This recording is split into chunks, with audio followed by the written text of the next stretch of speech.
भ्रष्टाचारी भारतीय जनता पार्टी में जाने के बाद साफ सुथरे हो जाते हैं। भारतीय जनता पार्टी के जो वर्तमान के सांसद हैं वो कांग्रेस पार्टी ज्वाइन कर रहे हैं। 83% युवा जिस देश का बेरोजगार हो, उस देश में रोजगार की बात करना एक न्याय की बात करना है। ईडी हो, सीबीआई हो, आईटी डिपार्टमेंट हो, तो आप समझ सकते हैं कि क्या माहौल है। इस समय एक डर का माहौल बनाया जा रहा है ताकि जितने भी नेता हैं वो डर कर भारतीय जनता पार्टी ज्वाइन कर ले। ये पद का लालच, उन्हें जो है सत्ता का लालच, इस तरह के लालच देकर लगातार भारतीय जनता पार्टी, अब तक 400 ऐसे विधायक हैं जो कांग्रेस पार्टी के भारतीय जनता पार्टी में ज्वाइन कर चुके हैं। तो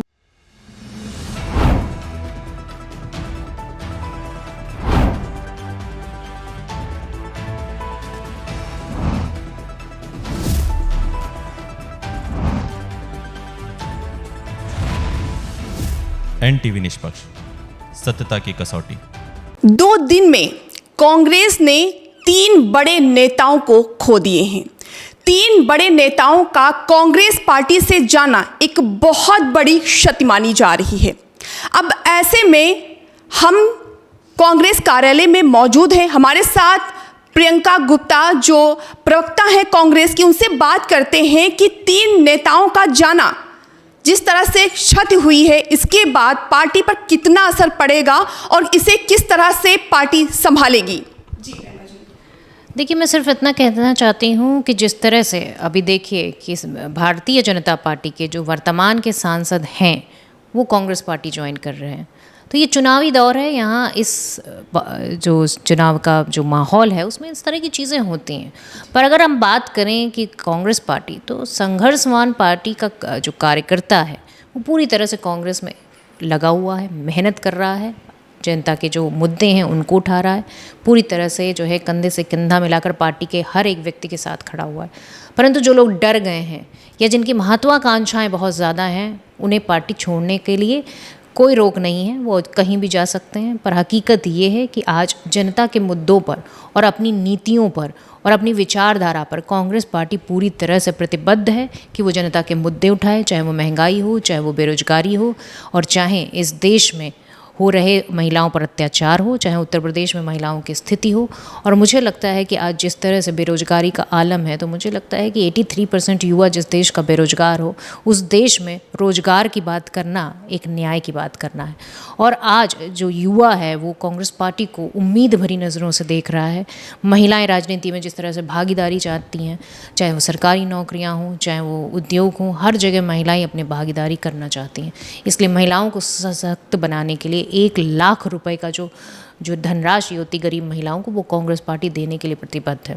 प्रियंका जी, लगता है कि जो 3 नेता गए हुए हैं, इसी वजह से क्या उन्हें किसी तरह का डर था या ये विशेष रीजन हो सकता है?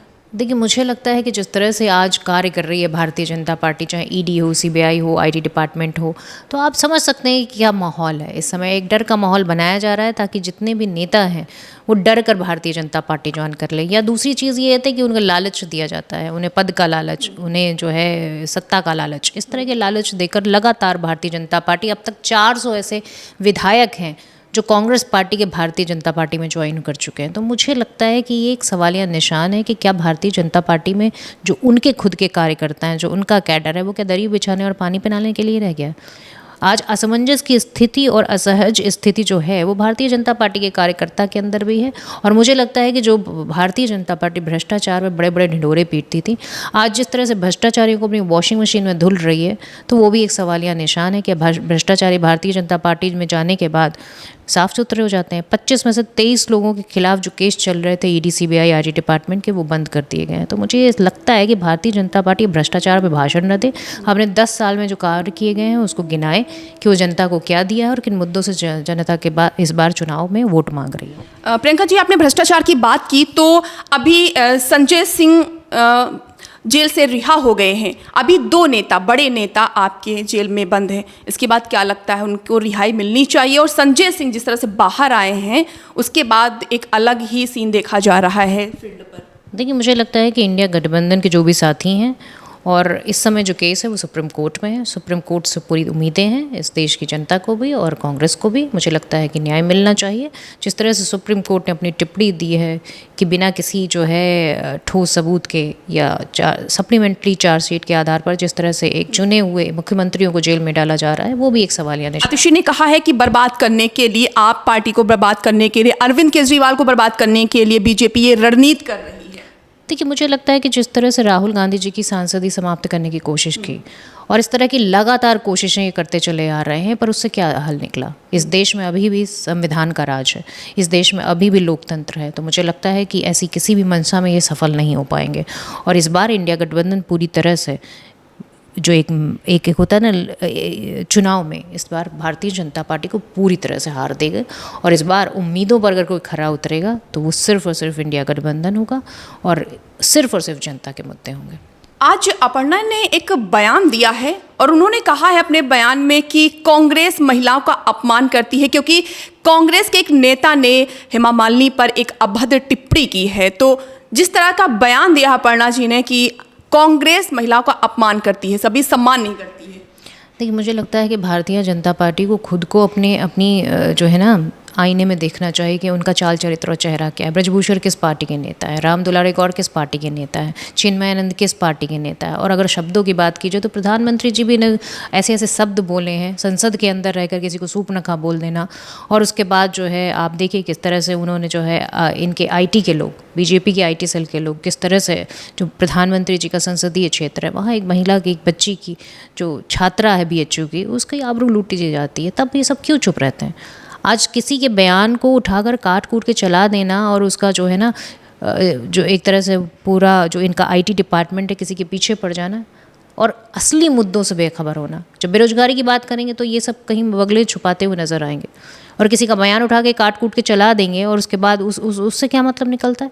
इस देश में महिलाओं को अगर आपको इज्जत देनी है, इस देश में महिलाओं की अगर बात करनी है तो बात करिए ना ब्रजभूषण की। तब आप कहीं मुंह चुराते हुए नजर आते हैं। तो कहीं ना कहीं होता है भारतीय जनता पार्टी का चाल चरित्र चेहरा इस देश के सामने आ चुका है। आज पूरे देश के सामने एक जो मॉडल के तौर पर है वो मणिपुर है। आप बताइए कि मणिपुर इस देश का हिस्सा नहीं है? आज मणिपुर पर भारतीय जनता पार्टी चुप नजर आती है। मणिपुर में क्या हुआ, किसने नहीं देखा?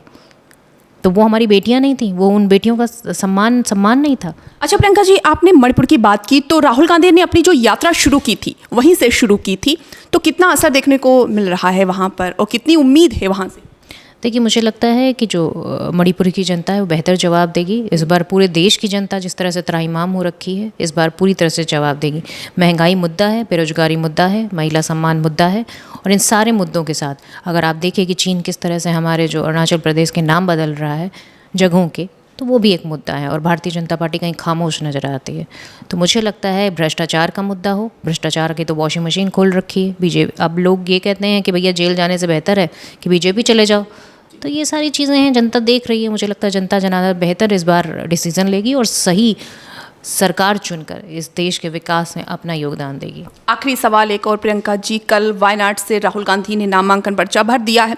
उनके सामने एक महिला नेत्री सामने है, कितना सफल होगा ये उनका, जो उन्होंने कहा भी था साथ में राहुल गांधी ने कि ये संविधान की लड़ाई है?